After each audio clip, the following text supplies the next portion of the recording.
ઇન્દ્રને ગુરુ બનાવે અને શત્રુને લઘુ બનાવે તો ઇન્દ્ર જેનો શત્રુ છે એવો પુત્ર પ્રગટ થયો. યજ્ઞમાંથી વૃત્રાસુર પ્રગટ થયો. મંત્ર બોલવામાં ભૂલ કરી.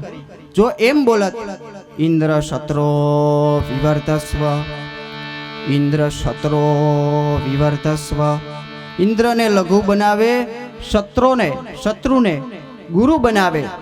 એટલા માટે જ છે ને વેદ એ બ્રાહ્મણોને આપ્યા છે, અમુકને જ આપ્યા છે, દરેકને નથી આપ્યા. એનું કારણ મંત્ર બોલાવવામાં ભૂલ થાય તો એનું પરિણામ ભોગવવું પડે છે. એટમ બોમ્બ બધાઈને ન અપાય. બાકી દિવાળીમાં જેમ ફટાકડા ફોડે એમ ફોડવા માંડે તો પૃથ્વીનો નાશ થઈ જાય. એ જે યોગ્ય હોય, જરૂર હોય એને જ અપાય. પાત્રતા વગર દાન ન કરાય.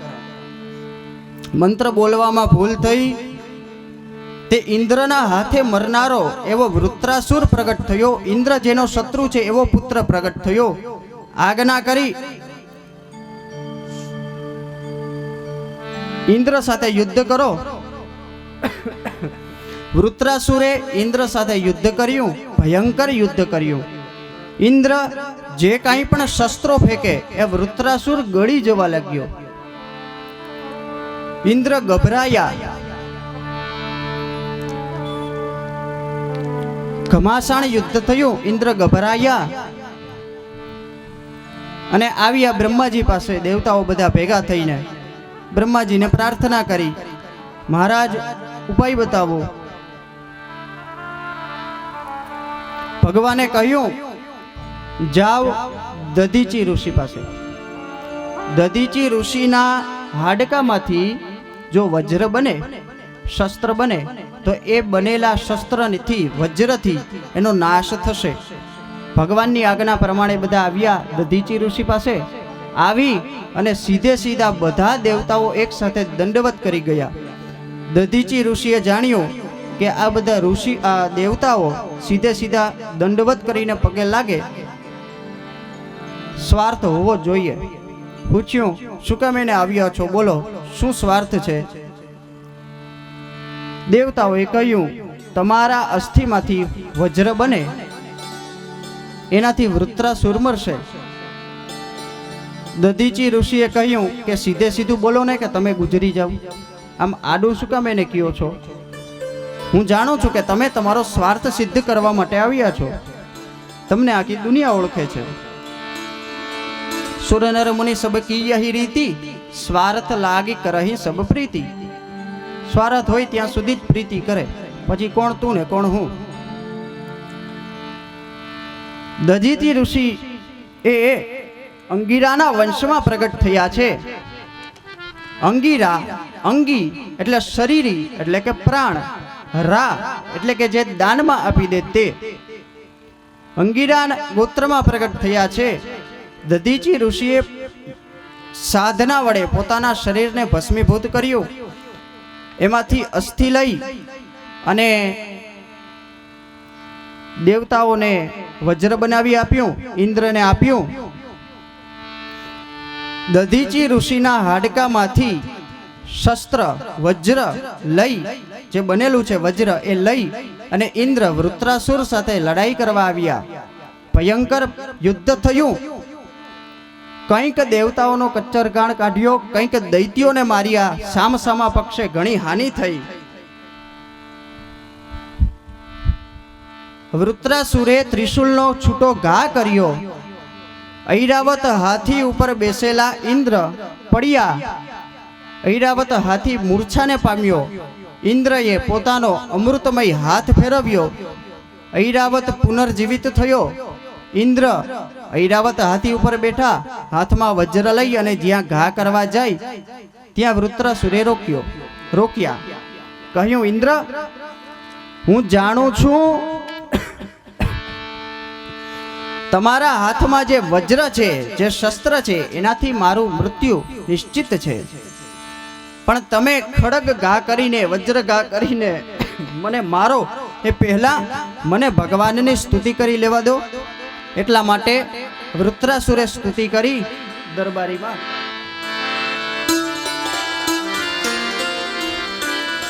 અહમ હરે તવ पादैकमूल दासानुदासो भवितास्मि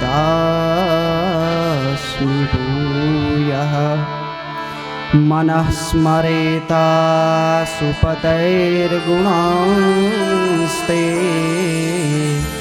गृहीतवा कर्म करोतु कायः न नाकपृष्ठं न च पारमेष्ठ्यं न सार्वभौम न नाकपृष्ठं न च पारमेष्ठ्यं न सार्वभौमं न रसाधिपत्यं न योगसिद्धिः अपुनर्भवं वा समञ्जसत्वा विरहैरकाङ्क्षे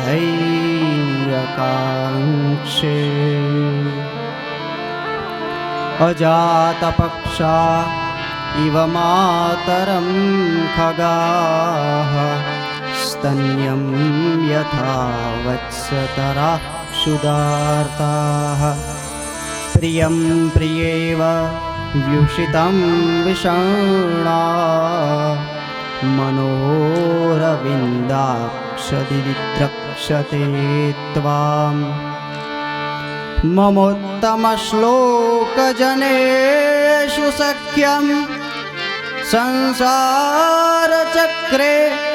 प्रमतः स्वकर्मभिः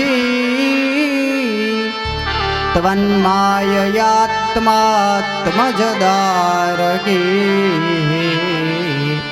श्वासक्तचित्तस्य न नाथ भूयात्। चार श्लोक में भगवान ने स्तुति करीने कह્યું, हे भगवान, जेम वाछरडું પોતાની માં માટે લાલાયિત હોય, જેમ કોઈ પતિવ્રતા સ્ત્રી એનો પતિ બહાર ગયો હોય, વિદેશ ગયો હોય અને એના આગમનની રાહ જોઈ અને એના માટે તડપતી હોય, એમ હું તમારા માટે તડપું. હે ભગવાન, મને તમારા ચરણમાં વાસ મળે. સ્તુતિ કરી અને પછી કહ્યું કે ઇન્દ્ર, ચલાવ ખડક, વજ્રનો છૂટો ઘા કર. ઇન્દ્રએ વજ્રનો છૂટો ઘા કર્યો, વૃત્રાસુર મરાયો, દેવતાઓ જીત્યા, દેવતાઓને સ્વર્ગનું આધિપત્ય પાછું મળ્યું.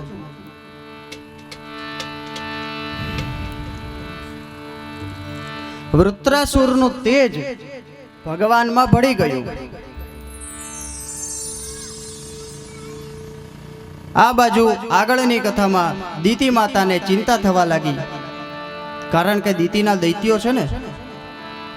એટલે દિતિ માતા આવ્યા કશ્યપ ઋષિ પાસે અને કહ્યું કે ઇન્દ્રને મારી નાખે એવો એક મને દીકરો આપો.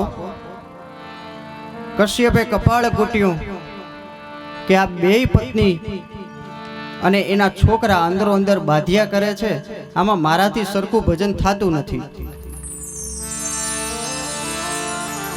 કશ્યપ ઋષિએ એક વ્રત આપ્યું, 1 વર્ષનું પુંસવન વ્રત. નીતિ નિયમો કહ્યા અને કહ્યું કે જો નીતિ નિયમોનું યોગ્ય રીતે પાલન કરશો તો ઇન્દ્રને મારે એવો પુત્ર પ્રગટ થશે, પણ જો નીતિ નિયમોનું ઉલ્લંઘન થશે તો ઇન્દ્રના હાથે મરનારો થશે. ઇન્દ્રનો શત્રુ નહીં થાય, ઇન્દ્રનો ભાઈ થશે. દિતિ માતાએ પુંસવન વ્રત શરૂ કર્યું. ઇન્દ્ર રાજા કપટથી દિતિ માતાની ભૂલ શોધવા આવ્યા. 1 વર્ષ પૂરું થવા આવ્યું, ઇન્દ્રને ચિંતા થઈ. પણ એક વખત દિતિ માતાએ ભૂલ કરી, વ્રતનો નિયમનું ઉલ્લંઘન થયું. તે અજીઠા મોઢે એઠા મોઢે એમને સૂઈ ગયા. ઇન્દ્રએ નાનું એવું રૂપ ધારણ કરી દિતિ માતાના ગર્ભમાં પ્રવેશ કર્યો એ ગર્ભના 7 ટુકડા કર્યા, એ ગર્ભ મર્યો નહીં. 7ના પાછા 7 ટુકડા કર્યા. સત્યું બોલો. આ લાઈટ ગઈ તો તમારું વયું ગયું કે શું? અવાજ ઊંચો કરો. સત્યું 49. એ 49 મરુદ ગણો કહેવાય.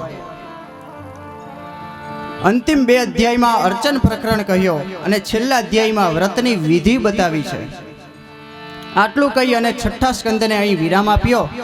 સ્વસ્તિ શ્રીમદ ભાગવતે મહાપુરાણે વૈયાસિક્યામ અષ્ટાદશ સહસ્ર્યામ પારમહંસ્યામ સંહિતાયામ સમાપ્તોયમ 6ઠમ સ્કંદઃ. શ્રી દ્વારિકાધીશ કી જય.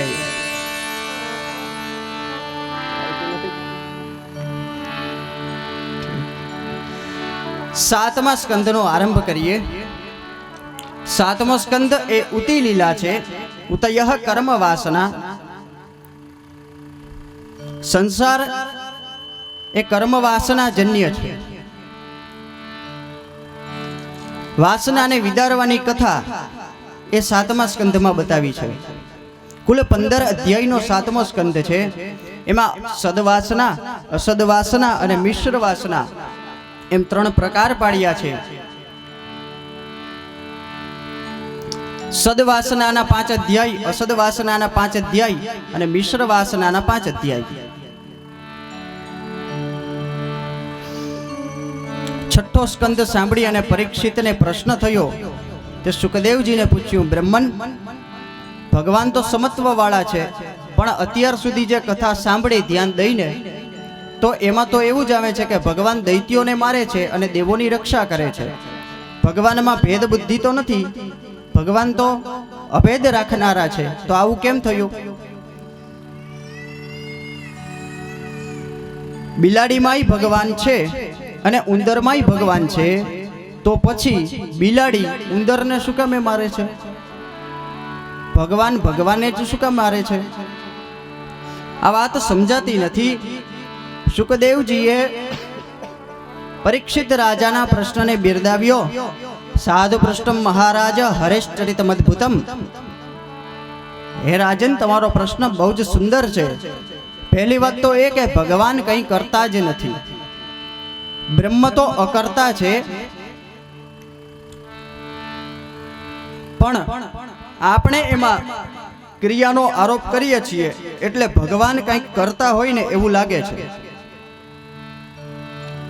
આપણે ટ્રેનમાં અહીંથી અમદાવાદ જવું હોય, સોમનાથ અમદાવાદ ઇન્ટરસિટીમાં બેસીએ, સોમનાથથી બેસીએ, અમદાવાદ જવું હોય, અમદાવાદ આવે તો આપણે શું કહીએ?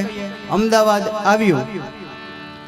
હવે અમદાવાદ આવ્યું છે, અમદાવાદ નથી આવ્યું. આપણે અમદાવાદ આવ્યા છીએ.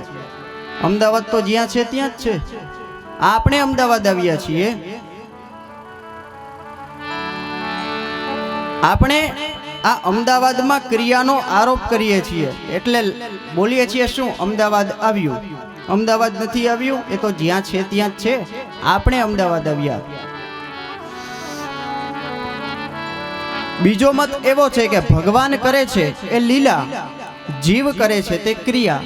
કારણ કે જીવ એના સર્જનમાં આસક્ત થાય છે.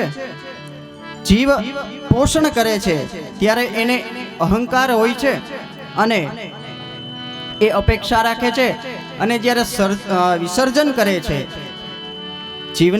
જીવનમાં પણ વિસર્જનના પ્રસંગો આવે છે, ત્યારે એ શોકને પામે છે, દુઃખને પામે છે. પણ ભગવાનમાં આવું થતું નથી. એટલે ભગવાન જે કરે છે એ લીલા.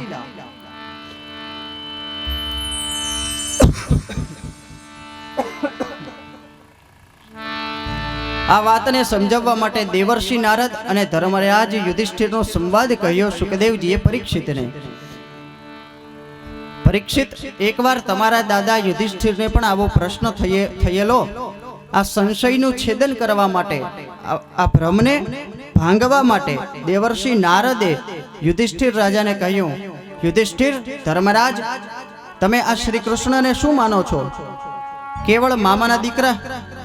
નહીં, કૃષ્ણસ્તુ ભગવાન સ્વયં. શ્રી કૃષ્ણ જ સ્વયં ભગવાન છે, પૂર્ણ પુરુષોત્તમ છે. આપણે ત્યાં ત્રણ શબ્દ છે, બ્રહ્મ, ભગવાન, બ્રહ્મ ઈશ્વર અને ભગવાન. આ ત્રણ શબ્દ અલગ અલગ છે, એમ એના અર્થ પણ અલગ અલગ છે. સમજો, બ્રહ્મ એટલે નિર્ગુણ નિરાકાર પરબ્રહ્મ. એ નિર્ગુણ નિરાકાર પ્રત્યેક ચૈતન્ય ભિન્ન તત્વ એને બ્રહ્મ કહેવાય. એ જ્યારે માયાનું અવલંબન કરીને, માયાને ગ્રહણ કરીને જ્યારે સ્વરૂપ ધારણ કરે છે ત્યારે એને ઈશ્વર કહેવાય. અને એના ત્રણ સ્વરૂપો બ્રહ્મા, વિષ્ણુ અને મહેશ. અને એ જ્યારે ઈશ્વર અવતાર ધારણ કરે ત્યારે એને ભગવાન કહેવાય. ભગવાન કોને કહેવાય? 6 ભગ જેનામાં હોય એને ભગવાન કહેવાય. જે વિદ્યાવાળો હોય એને વિદ્યાવાન કહેવાય. જે ધનવાળો હોય એને ધનવાન કહેવાય. તો જેમ ભગ હોય જેની પાસે એને ભગવાન કહેવાય. આ ભગ કેટલા? 6. ક્યાં ક્યાં? ઐશ્વર્ય, વીર્ય, યશ, જ્ઞાન, શ્રી અને વૈરાગ્ય. આ 6 ભગ જેનામાં પરિપૂર્ણ છે એ જ ભગવાન. માણસમાં આમાંથી અમુક જ હોય, બધે બધા ન હોય. આમાંથી અમુક જ હોય. કાં તો બહુ રૂપિયા વાળો હોય, કાં તો બહુ વાળો હોય.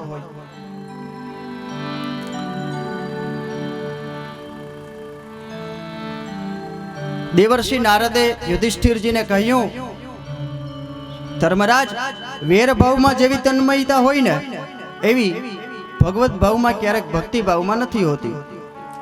એ વસ્તુને સમજાવવા માટે કહ્યું,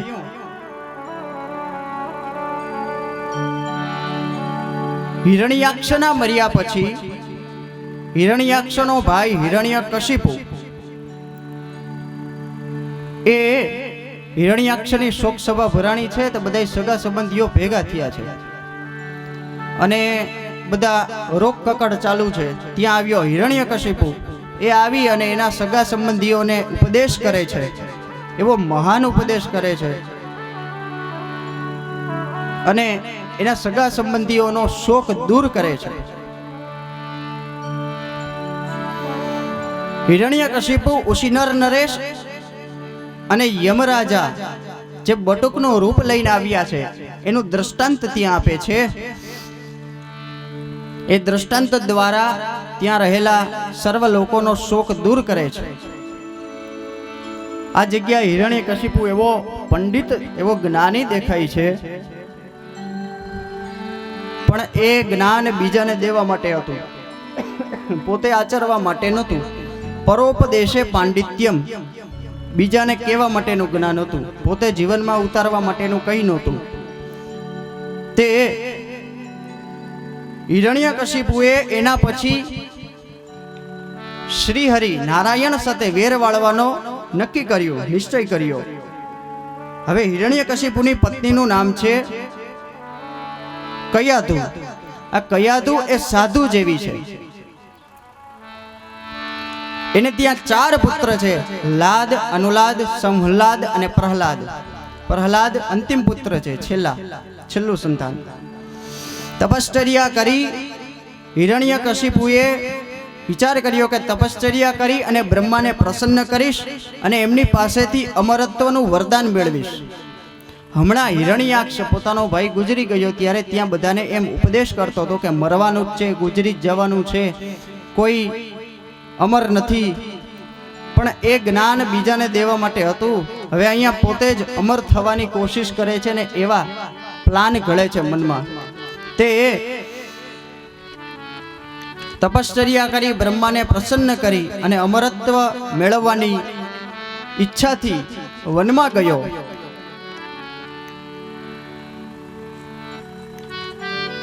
વનમાં જઈ અને જ્યાં તપશ્ચર્યા કરવા ગયો ત્યાં આ કથા અન્ય પુરાણોમાં આવે છે. આ થોડીક કે જ્યાં તપશ્ચર્યાનો આરંભ કરે છે ત્યાં દેવતાઓને ચિંતા થઈ, એટલે દેવગુરુ બૃહસ્પતિ એ શુક પોપટનું રૂપ લઈ અને ત્યાં આવ્યા. જ્યાં હિરણ્યકશિપુ તપ કરતો હતો ત્યાં આવી અને નારાયણ નારાયણ નારાયણ નારાયણ બોલવા લાગ્યા. હિરણ્યકશિપુને થયું આ તો મારા વેરીનું નામ લે છે, એટલે બાજુમાંથી પથ્થરો ઉપાડી અને ફેંક્યો. એ પોપટ જતો રહ્યો. વળી ધ્યાન લગાવી અને તપશ્ચર્યા કરવાનું શરૂ કર્યું. વળી એ પોપટ આવ્યો, વળી બોલવા લાગ્યો નારાયણ નારાયણ નારાયણ નારાયણ. વળી હિરણ્યકશિપુએ પથ્થરો ઉપાડીને ફેંક્યો. વળી પોપટ ગયો. આવું થોડી વાર ચાલ્યું ને હિરણ્યકશિપુ કંટાળી ગયો. ઘરેથી નીકળ્યો હતો તે કયાધુને એમ કહીને ગયો હતો કે હું તપશ્ચર્યા કરવા જાઉં છું, સિદ્ધિ મેળવવા જાઉં છું. એટલે હજારો વર્ષો પણ નીકળી જાય, સિદ્ધિ મળતા કેટલી વાર લાગે એ નક્કી નહીં. પણ કંટાળી અને ઘેરે આવી ગયો. તે કયાધુએ પૂછ્યું કેમ પાછા થયા?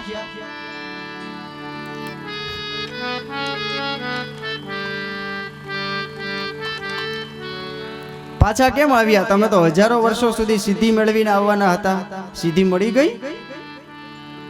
હિરણ્યકશિપુએ કીધું દેવી, ધ્યાન કરી અને તપશ્ચર્યામાં જ્યાં મન લગાડ્યું ને ત્યાં મને મારા શત્રુ વેરીનું નામ સંભળાયું.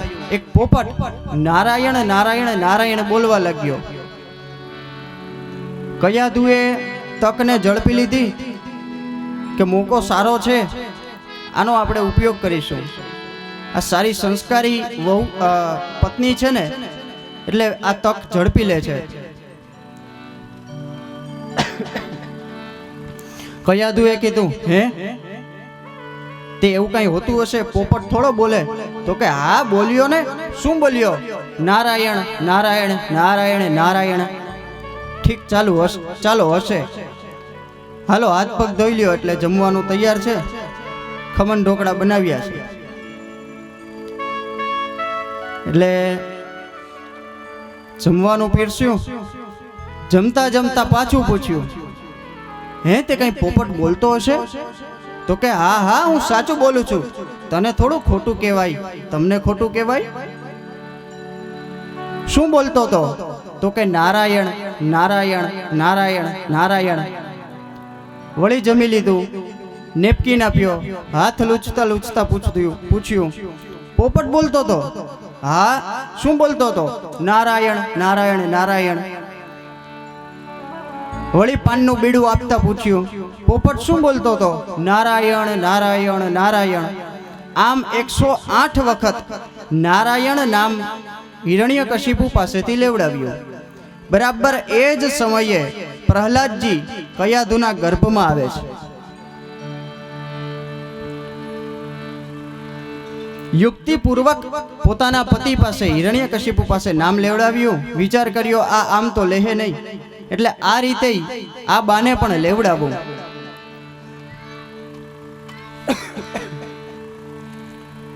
થોડા સમય પછી પાછો ગયો હિરણ્યકશિપુ તપ કરવા. અહીંયા બધા એકલા પડ્યા રાજ્યમાં. તે ઇન્દ્રએ ચડાઈ કરી રાજ્ય ઉપર, બધા અસુરોને માર્યા. કયાધુને કિડનેપ કરીને એનું હરણ કરીને જ્યાં લઈ જતા હતા ઇન્દ્રદેવ, ત્યાં રસ્તામાં નારદજી મળ્યા. અરે સુરપતિ, જય શ્રી કૃષ્ણ. તો કે જય શ્રી કૃષ્ણ. શું કરે છે? તો કે કયાધુનું હરણ કરીને લઈ જાઉં છું. શું કામ? તો કે આના ગર્ભમાં અસુર પુત્ર છે. નારદજીએ સમજાવ્યા ઇન્દ્રને કે ઇન્દ્ર, એ ભલે એનો બાપ અસુર રહ્યો, પણ એના કયાધુના ગર્ભમાં જે છે ને એ અસુર પુત્ર નથી, એ મહાન ભગવત ભક્ત છે. અલિયા, તને આવું શોભે નહીં, છોડી દે. કયાધુનું હરણ કરીને જાય છે, આવા કાર્યો તને શોભે નહીં, આને છોડી દે. ઇન્દ્રએ કયાધુને છોડી દીધા. નારદજી કયાધુને લઈ અને પોતાના આશ્રમે આવ્યા. નારદજીનો અને કયાધુનો સત્સંગ થાય છે. કયાધુના ગર્ભમાં રહેલા એ બાળકને, એ પ્રહલાદજીને દિવ્ય વાતાવરણ, ભક્તિમય વાતાવરણ મળ્યું. નારદજીનો સત્સંગ થયો. 100 વર્ષ સુધી ત્યાં હિરણ્યકશિપુએ તપ કર્યું. બ્રહ્માજી પ્રસન્ન થયા. બ્રહ્માજી પ્રસન્ન થયા એટલે માગ્યું કે માગ હિરણ્યકશિપુ, શું આપું? એ આપણે બધા જાણીએ છીએ. દિવસે ન મરું, રાતે ન મરું, લીલાથી ન મરું, સૂકાથી ન મરું, આનાથી ન મરું, તેનાથી ન મરું, ઘરમાં ન મરું, બહાર ન મરું, આખું લિસ્ટ તૈયાર કર્યું. બ્રહ્માજીએ વિચાર કર્યો કે ભગવાને તને મારવાનો જ છે એ વાત નક્કી છે, પછી તું અમર થવાની ગમે એટલી શરતો મૂકે, એ ગમે એમ કર, તારા બાપા તને મારવાના જ છે એ વાત પાક્કી છે. લાવ સહીને સિક્કો, હું સાઈન કરી દઉં. સાઈન કરતા પહેલા પૂછ્યું કે હજી બરાબર વિચારી લેજે, કાંઈ બાકી નથી ને? તો કે નહીં, ફાઇનલ, ફૂલ ફાઇનલ. બ્રહ્માજીએ સહીને સિક્કો કરી દીધા. હિરણ્યકશિપુ એમ માનવા લાગ્યો કે હવે હું અમર થઈ ગયો. એ પાછો આવ્યો પોતાના રાજ્યમાં. એ વાત જાણી કે જ્યારે પાછળથી ઇન્દ્રએ પોતાના અસુરોને, દૈત્યોને માર્યા છે, આ બાજુ કયાધુ પણ આવી પાછી આવી અને એણે એક પુત્રને જન્મ આપ્યો, એ પ્રહલાદજી.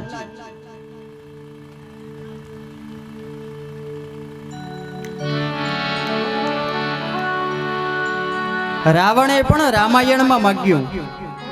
શું? બ્રહ્માજી પાસે. આ અસુરો બધા બ્રહ્માજી પાસે જ માગે છે. અસુરો કાં બ્રહ્માજીને પ્રસન્ન કરે છે, કાં શિવજીને પ્રસન્ન કરે છે. નારાયણ પાસે કોઈ જતા નથી. એ નારાયણને પોતાના વેરી માને છે. તમે જુઓ, મોટા ભાગે દૈત્યો, અસુરો એ કાં બ્રહ્માના ભક્તો છે, કાં બ્રહ્માને તપશ્ચર્યા કરે છે, બ્રહ્માજીની, કાં શિવજીની તપશ્ચર્યા કરે છે. રાવણે પણ રામાયણમાં માગ્યું, હમ કાહુ કે મરહીન મારે, બાનર મનુજ જાતિ દુઈ બારે. પેલા રાવણે કહ્યું, હમ કાહુ કે મરહીન મારે, અમે કોઈનાથી ન મરીએ. બ્રહ્માજી કે સોરી ભાઈ, એ પોસિબલ નથી. This facility is not available. તું તારે શરત મૂકવી હોય તો મૂકી શકે છે, મારે જવું પડે છે. સમય આવે ને ત્યારે આ બ્રહ્મ ભવનાન લોકાહા પુનરાવર્તિનોર્જુન, સમય આવીએ ત્યારે મારે પણ જવું પડે છે. તું જેટલી રાખવી હોય એટલી રાખ. એટલે રાવણે શરત મૂકી, બાનર મનુજ જાતિ દુઈ બારે. બાનર અને મનુજ ઈ એમ સમજતો હતો કે ઈ તો મારા ખોરાક છે, ઈ હું મને મારવાના.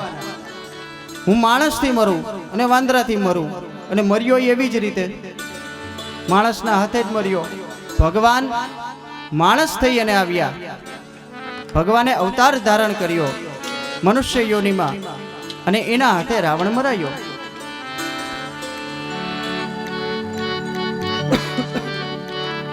અમર થવાની કોઈ ફેસિલિટી નથી. આપણે ચિત્ર વિચિત્ર શરતો મૂકી શકીએ કે હું ચણાથી મરું, હું મગફળીથી મરું. તો મગફળી આમ ઉલાડીને ખાતા હોઈએ ને, એવો દાણો સલવાઈ જાય શ્વાસનળીમાં, ગુજરી જઈએ, અચ્યુતમ કેશવમ થઈ જાય. આપણને એમ કે આ મગફળીને તો ખાઈ જાઉં છું, મુઠ્ઠી મુઠ્ઠી ખાઈ જાઉં છું, પણ એનાથી જ ગુજરી જઈએ.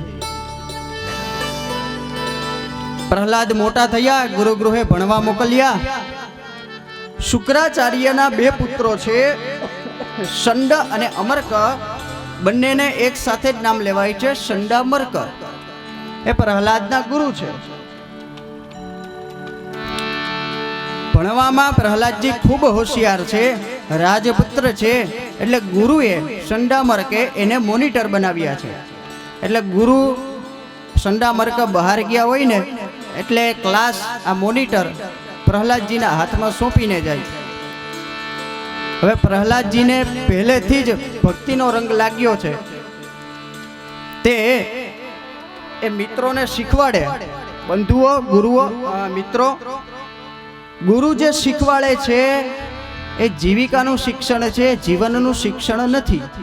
શંડામર્ક આપણને જે અહીંયા ભણાવે છે એ જીવિકાનું શિક્ષણ છે. રોટલી કેમ કમાવી એનું શિક્ષણ છે, જીવન કેમ જીવવું એનું શિક્ષણ નથી.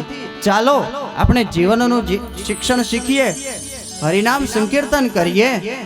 તે પાટી પેન નીચે મૂકી દો, ચોપડીઓ દફતરમાં નાખી દો, અદબ વાળીને બેઠા હોય તે હાથને છૂટા કરી નાખો, અને પ્રેમથી ગળા ખખેરી ઊંચા અવાજે હું બોલાવું એમ બોલતા બોલતા, તાળીઓ પાડતા પાડતા બોલો, પ્રહલાદ ભણે રામ કૃષ્ણ ગોવિંદા. પ્રહલાદ ભણે રામ કૃષ્ણ ગોવિંદા.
રમત રમાડે છે, હરિનામ સંકીર્તન કરાવે છે, એ બહાને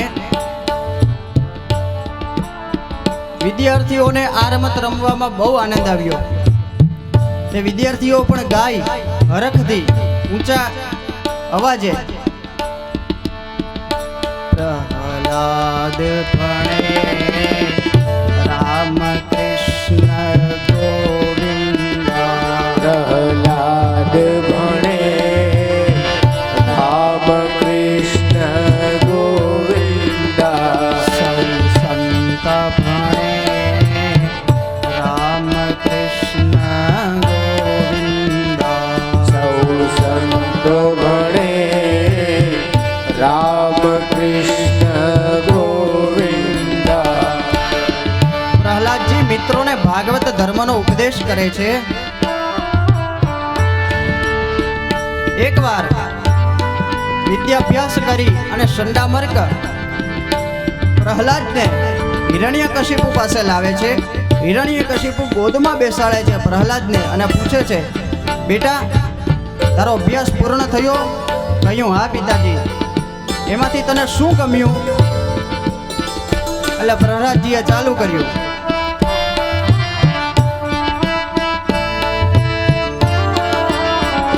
મને જે ગમ્યું એ કહું પિતાજી? તો કે હા. તત્સાધુ મન્યે સુરવર્ય દેહિનામ સદા સમુદ્રિગ્ન ધિયામ સદ્ગ્રહાત હિત્વાત્મપાતમ ગૃહમંદકૂપમ વનમ ગતો યદ હરિમાશ્રયે પ્રહલાદ ભણે રામ કૃષ્ણ ગોવિંદા, પ્રહલાદ ભણે રામ કૃષ્ણ ગોવિંદા. પિતાજી, સંસાર ઊંડા અંધારા કૂવા જેવો છે. એમાં પડીને આત્મહત્યા કરવા કરતા વનમાં જઈ અને ભગવાન શ્રી હરિ નારાયણનું ભજન કરવું. હિરણ્યકશિપુ કે લે,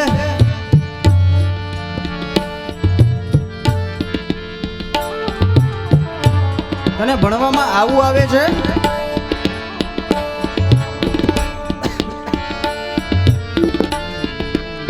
હિરણ્યકશિપુએ શંડામર્કને બોલાવ્યા. કહ્યું, પાછળથી કોઈ આના કાનમાં ફૂંક મારી જાય છે. દેવતાઓ, ઋષિઓ, આનું ધ્યાન રાખો. પ્રહલાદને સમજાવે છે, જો પ્રહલાદ, વિષ્ણુ એ આપણો વેરી છે, એનું નામ ન લઈશ. પ્રહલાદજી કહે છે, પિતાજી, વિષ્ણુ એ આપણા વેરી નથી, એ તો સર્વભૂત માત્રના મિત્ર છે, આપણા જગત પિતા છે.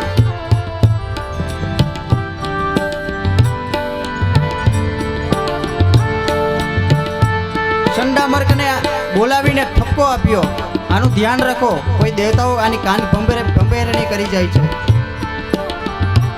પાછા લઈ ગયા શંડામર્ક પ્રહલાદજીના ગુરુકુળમાં. શંડામર્ક જ્યાં જાય ત્યાં વળી સૌ મિત્રો કહે પ્રહલાદજીને, પ્રહલાદ, તમે પેલી નવી રમત રમાડો ને. એટલે પ્રહલાદજી પાછું શરૂ કરાવે, પ્રહલાદ ભણે રામ કૃષ્ણ ગોવિંદા, પ્રહલાદ ભણે રામ કૃષ્ણ ગોવિંદા, સૌ સંત ભણે રામ કૃષ્ણ ગોવિંદા, સૌ સંત ભણે રામ કૃષ્ણ ગોવિંદા. પ્રહલાદજી પોતાના મિત્રોને ભાગવત ધર્મનો ઉપદેશ કરે છે. તે પેલા અસુર બાળકો કહે છે પ્રહલાદજીને, હે પ્રહલાદ, સાચું કહેજે, તારી ઉંમર કેટલી? તું જે જ્ઞાન આપે છે એના ઉપરથી તું અમારી જેવડો હોય એવું તો જણાતું નથી. સાચું કહેજે, તારી ઉંમર કેટલી? પ્રહલાદજી કે 105 વર્ષ. પેલા કે હે 105? કીધું હા, 100 વર્ષ સુધી મને મારી માતાએ ગર્ભમાં રાખ્યો, પછી હું પ્રગટ થયો, પછી મારો જન્મ થયો. તું આ બધું ક્યાં શીખીને આવ્યો? કહ્યું નારદજી પાસેથી શીખીને આવ્યો. વળી એકવાર સંડામર્ક પ્રહલાદજીને હિરણ્યકશિપુ પાસે લઈ જાય છે. હિરણ્યકશિપુ પ્રહલાદને પોતાની ગોદમાં બેસાડે છે. પાછું પૂછે છે, પ્રહલાદ, હવે તું જે ભણ્યો એમાંથી તને શું ગમ્યું? પ્રહલાદજીએ પાછું કીધું, મને ગમ્યું એ કહું? તો કે હા. એટલે પ્રહલાદજીએ પાછું કીધું, શ્રવણમ કીર્તનમ વિષ્ણોઃ સ્મરણમ પાદ સેવનમ અર્ચનમ વંદનમ દાસ્યમ સખ્યમ આત્મનિવેદનમ. નવધા ભક્તિ એનું નિરૂપણ કર્યું પ્રહલાદજીએ. હિરણ્યકશિપુ ખીજાયો, સૈનિકોને આજ્ઞા કરી, આ પ્રહલાદને સજા કરો, દંડ કરો. પ્રહલાદને ભોજનમાં વિષ આપી અને મારી નાખવાની કોશિશ કરી. સાપના દંશ દઈ દઈને મારી નાખવાની કોશિશ કરી. પર્વત ઉપરથી પછાડી અને મારી નાખવાની કોશિશ કરી. હાથીના પગ તળે જગદાવી નાખવાની કોશિશ કરી. અનેક કોશિશો કરી. પ્રહલાદજીનો વાળ પણ વાંકો ન થયો. કેવી રીતે થાય? જેનું રક્ષણ જ ભગવાન શ્રી હરિ સ્વયં કરે છે. હિરણ્યકશિપુ ધુઆ ફુઆ થયો, વિહવળ થયો, મૂંઝાઈને બેઠો તો ત્યાં બેન આવ્યા હિરણ્યકશિપુના, પ્રહલાદના ફોઈબા, એનું નામ હોલિકા. આવીને કીધું, ભાઈ કેમ મોઢું પડી ગયું? કીધું, આ તમારો ભત્રીજો, તારા ભત્રીજાને લીધે હું દુખી છું. શું થયું? કીધું, મારવાની ઘણી ટ્રાય કરું છું, મરતો જ નથી. ખબર નથી કોણ છે આ. મને લાગે છે મારો કાળ બનીને આવ્યો છે. હોલિકાએ કીધું, એમાં શું મોટી વાત? મને બ્રહ્માનું વરદાન છે, હું અગ્નિમાં નહીં બળું. મને ચુંદડી આપી છે, બ્રહ્માનું વરદાન છે ને. એક કામ કર, ચિતા સળગાવ, એમાં હું પ્રહલાદને લઈને બેસું ગોદમાં. બ્રહ્માજીના વરદાનથી મને કંઈ નહીં થાય, પણ પ્રહલાદ એ મૃત્યુ પામશે.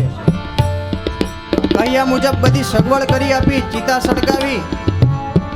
હોલિકા એના ઉપર બેઠી. હોલિકા બેઠી અને પ્રહલાદજી બાજુમાં ઊભા છે. કીધું, ભત્રીજાજી આવો, ગોદમાં બિરાજો. પ્રહલાદે વિચાર્યું કે ફોઈબાનું આવી બન્યું છે, દાડો થવાનો છે. પ્રહલાદજી હે નારાયણ કહી અને હોલિકાની પોતાની ફોઈબાની ગોદમાં બેઠા. હાચો હાચો હોળી થઈ. ફાગણ સુદ પૂનમને દિવસે હાચો હાચો હોળી થઈ. પ્રહલાદ બચી ગયા. ભગવાને પ્રહલાદજીની રક્ષા કરી. હોલિકા બરી મળી. હિરણ્યકશિપુ હવે ધુઆ ફુઆ થયો.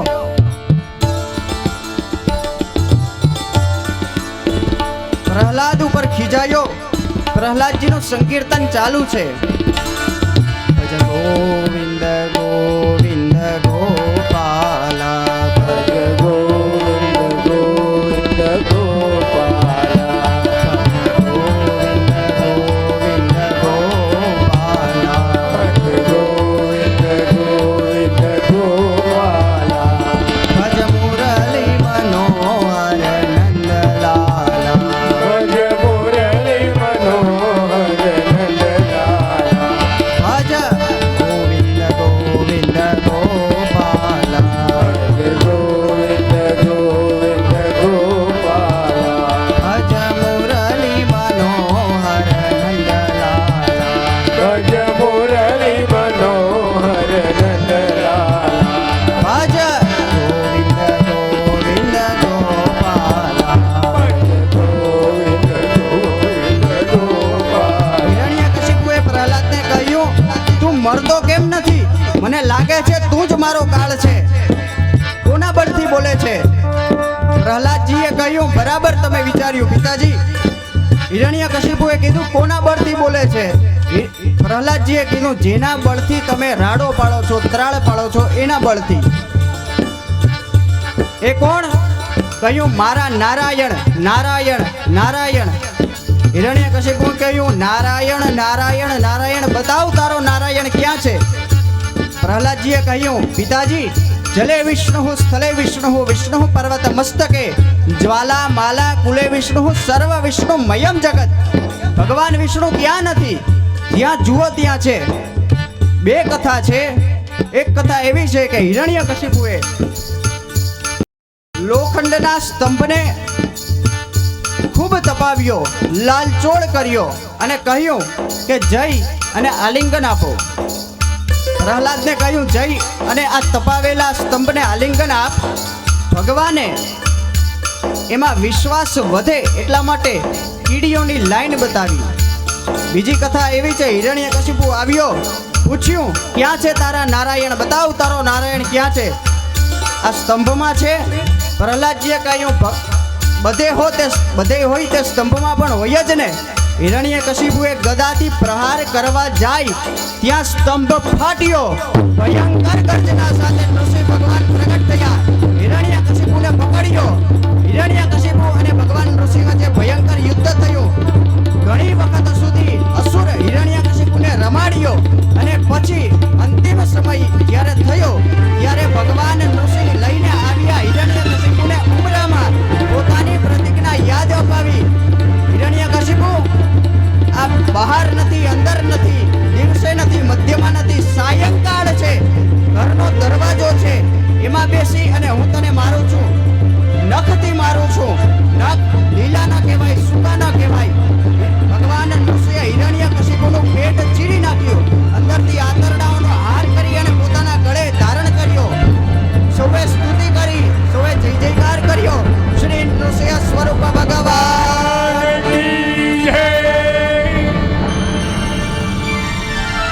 હિરણ્યકશિપુ મરાયો. ભગવાને ધક્કો મારીને ઘા કર્યો.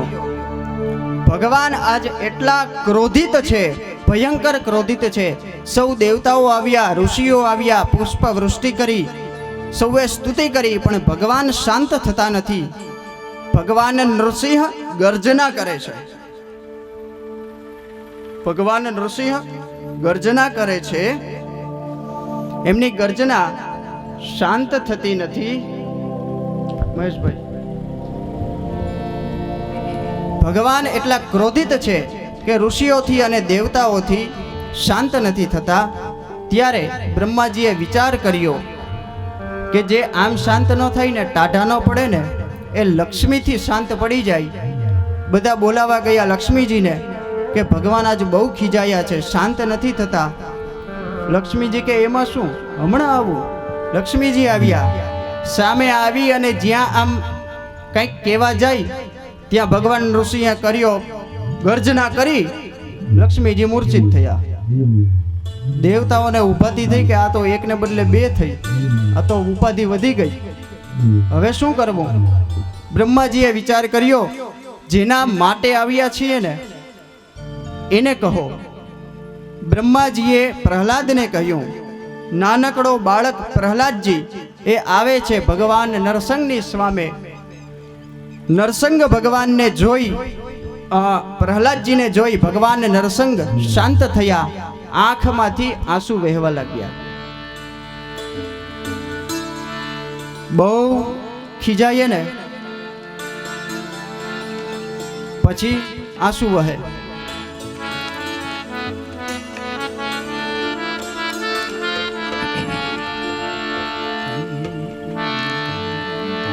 સંત પ્રશાંત હોય છે. પ્રશાંત સંતને જોઈ, પ્રહલાદજીને જોઈ અને ભગવાન પરમ શાંત થયા. આંખમાંથી આંસુ વહેવા લાગ્યા. પ્રહલાદજીને પોતાની ગોદમાં બેસાડ્યા અને પોતાના ભક્ત પ્રહલાદની ભગવાન નરસંગે માફી માંગી. ભગવાને ભક્તની માફી માંગી. પ્રસંગની પરાકાષ્ઠા જુઓ, ભગવાને ભક્તની માફી માંગી. પ્રહલાદ, વત્સ, મારા આવવામાં મોડું થયું હોય તો મને ક્ષમા કરજો. પછી જેમ બાળક પોતાના સિંહ પોતાના બાળકને જેમ ચાટે એમ ભગવાન નરસંગ જીભ વડે પ્રહલાદજીને ચાટવા લાગ્યા.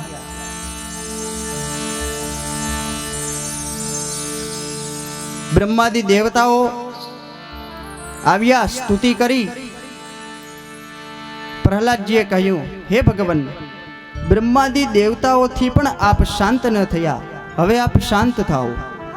ભગવાન નરસંગે જ્યારે માંગવાનું કહ્યું ત્યારે પ્રહલાદજીએ માગ્યું. શું માગ્યું? માગવા જેવું માગ્યું.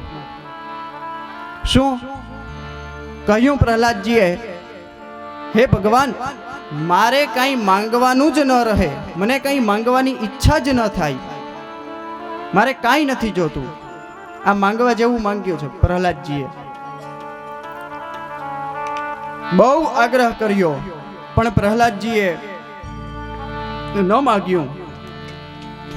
સામેથી ભગવાને કહ્યું, પ્રહલાદ, આજ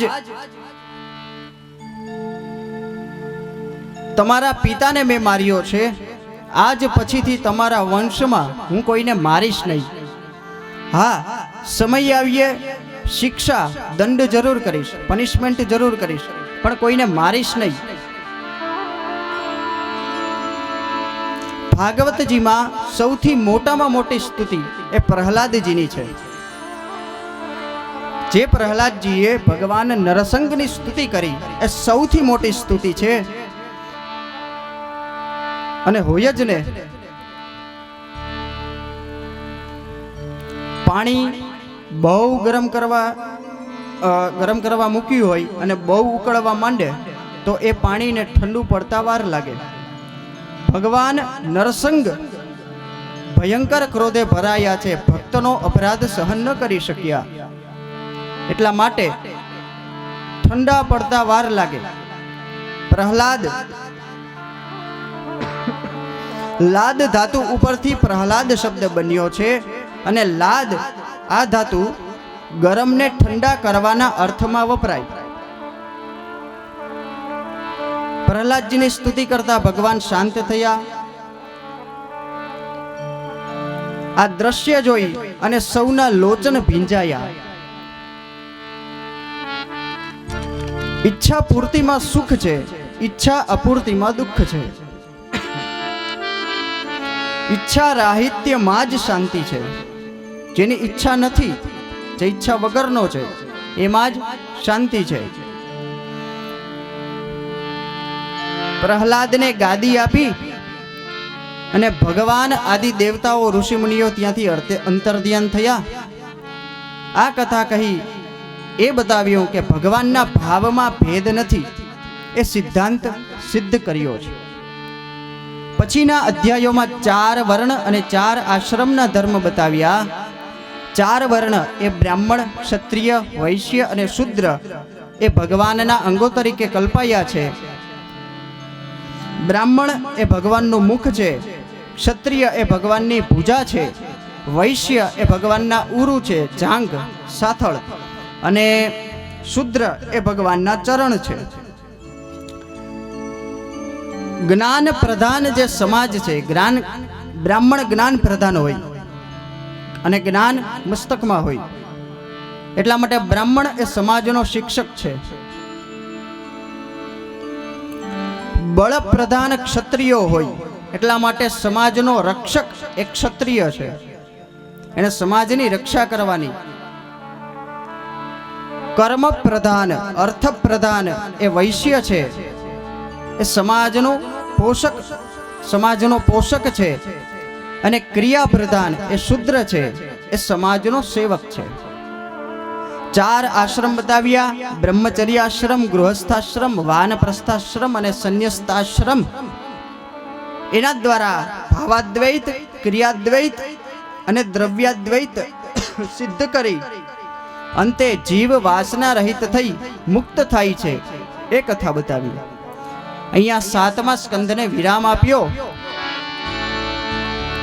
સ્વસ્તિ શ્રીમદ ભાગવતે મહાપુરાણે વૈયાસિક્યામ અષ્ટાદશ સહસ્રયામ પારમહંસ્યામ સંહિતાયામ સમાપ્તોયમ 7મ સ્કંદઃ.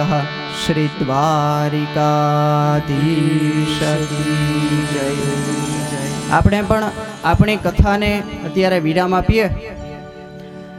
આવતીકાલે બપોરે 12 વાગ્યાની આજુબાજુ રામ જન્મ થશે, રામ ભગવાનનું પ્રાગટ્ય થશે અને સાંજે આવતીકાલે નંદ ઘેરા નંદ ભયો જય કનૈયા લાલ કી.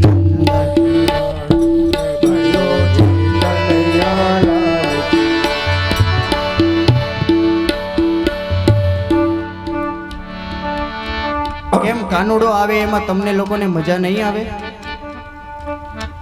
પછી જો કાનુડો પરમ દિવસે આવી અને તમારા ઘરમાંથી માખણ ચોરી જાય, ઘરમાં તોડફોડ કરી જાય, કાંઈ નુકસાન કરી જાય, તો મારી પાસે આવશો માં. પછી હું કહીશ તો મને કાનુડો કહેશે કે તું તો બોલાવતો તો, પણ આ બધા બેઠા છે ને એ ભાવથી જોરથી તાલીઓ પાડી પાડીને ગાતા નહોતા, તે હું શું કરું? ઘરમાં આવીને તોડફોડ જ કરું ને. ભાવથી ગાય તો તોડફોડ ન કરું. માટે ભાવથી ગાવ. તમારો ભાવ કેવો છે? કાલે હજી આનાથી વધારે મજા આવશે. પ્રેમથી ગાવ. આ રિહર્સલ છે આવતીકાલનું. નંદ ઘેરા નંદ ભયો જય કનૈયા લાલ કે. નંદ ભયો જય કનૈયા લાલ કી. નંદ ઘેરા નંદ ભયો જય કનૈયા લાલ કી. નંદ ઘેરા નંદ ભયો જય કનૈયા લાલ કી. એ હાથી ઘોડા પાલકીને જય કનૈયા લાલ કી. હાથી ઘોડા પાલખી જય કનૈયા લાલ કી. હાથી ઘોડા પાલકીને જય કનૈયા લાલ કી. હાથી ઘોડા પાલખી જય કનૈયા લાલ કી. નંદ ઘેરા નંદ ભયો જય કનૈયા લાલ કી. નંદ ઘેરા નંદ ભયો જય કનૈયા લાલ કી. નંદ ઘેરા નંદ ભયો જય કનૈયા લાલ કી. નંદ ઘેરા નંદ ભયો જય કનૈયા લાલ કી. હાથી ઘોડા પાલકીને જય કનૈયા લાલ કી. હાથી ઘોડા પાલખી જય કનૈયા લાલ કી.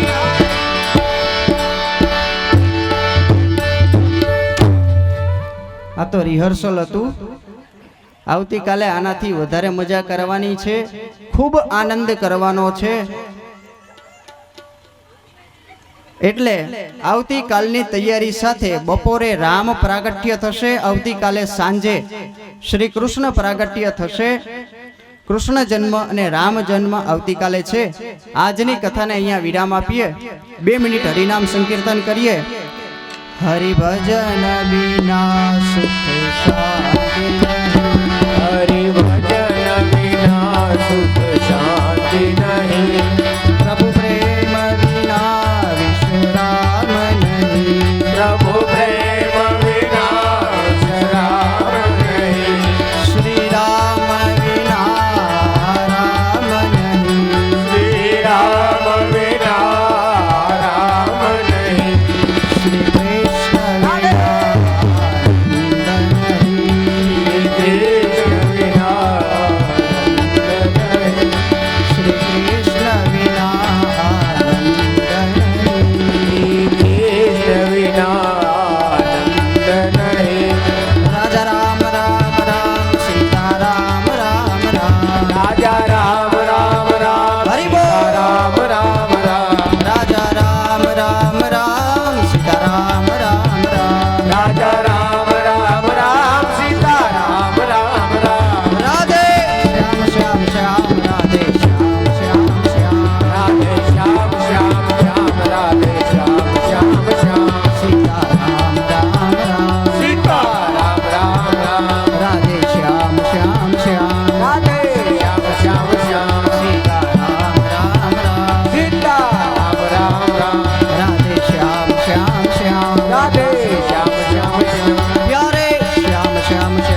श्री गोवर्धननाथ की जय, श्री गिरिराज धरण की जय, श्री बालकृष्ण लाल की जय, सद्गुरुदेव की जय। ओम नमः पार्वती पतये हर हर महादेव।